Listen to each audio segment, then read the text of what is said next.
There's no question that some physical activity pushes the body to its absolute limits.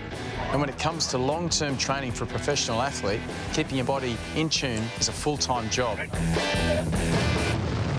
So what happens when it's time to call it quits? When it's time to hang up the boots?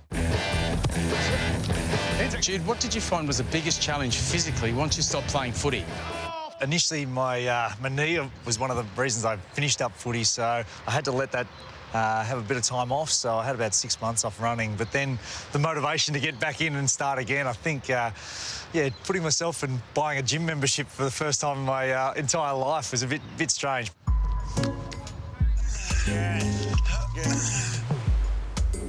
So, Guy, how did you cope with the transition from professional competition into everyday life? The common denominator between when I used to do Ironman and now is the fact that is fitness. So in Ironman, like in rugby, you've got to be fit to do what you did, and I love fitness. So it was a bit easier for me to get out of Ironman knowing that I had something else to go to. So, Ben, what are the considerations that need to be addressed for someone who's just finished hardcore training regime?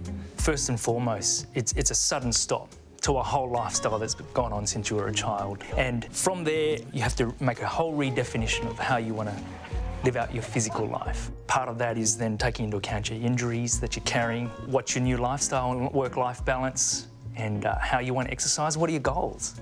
So true, isn't it? So it's important to maintain probably a common practice and also a routine.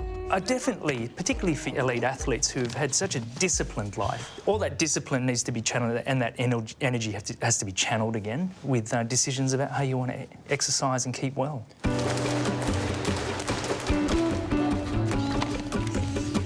The body is one thing, the mind is another. What was the biggest mental challenge you faced? The biggest challenge moving forward is probably not having that interaction with the lads every day. I think the team environment, you can't replicate that, I guess. There's that camaraderie and mateship that you have. I think it's just that locker room chat, I guess, you're going to miss. How important is it to have a plan once you stop playing? I've found a lot of ex-sportsmen retire and then say, what now? I think that's the biggest issue. I think if you can put things in place during your footy career, all the sports these days have education and training funds, do a bit of study, make sure there's a sight on the end of the career, and you just got to be prepared for that. You ready? Yeah, I'm ready, mate. Righto. From a mental point of view, it was hard once I finished because I still would see races and thought I could go all right. You know, because I was still fit. Georgie, it's just training, mate. I kept training, so I used to train 3 times a day, and I couldn't give up training at least twice a day.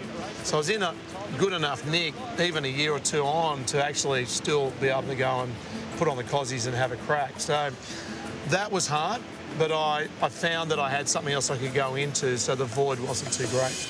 The spine, the chest, the head, whole upper body up to the ceiling. Apart from the increased training-free time for a retired sports person, what else do they need to consider? They're retiring at a time where everybody else is just gearing up and getting into their lives. So they're swapping who they were for who they are going to be. And some people find that very confronting and very challenging if they don't think about it and if they don't have a real sense of who they are. How do they best sort of manage that life after? Well, they work with their strengths if they're going to do it successfully, because athletes are good at finding their strengths and utilising them, whether it's on the field or on the court or in the pool. Everyone comes back in together. So the transition phase is a really important one for the retiring athlete?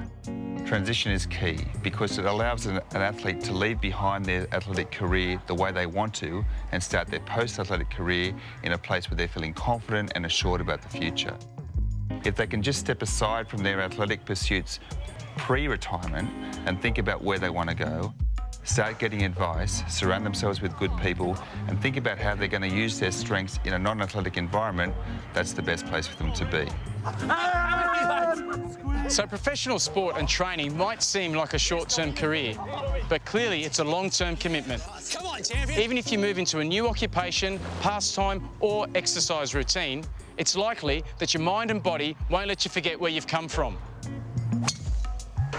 That's more like it. That's an arrow.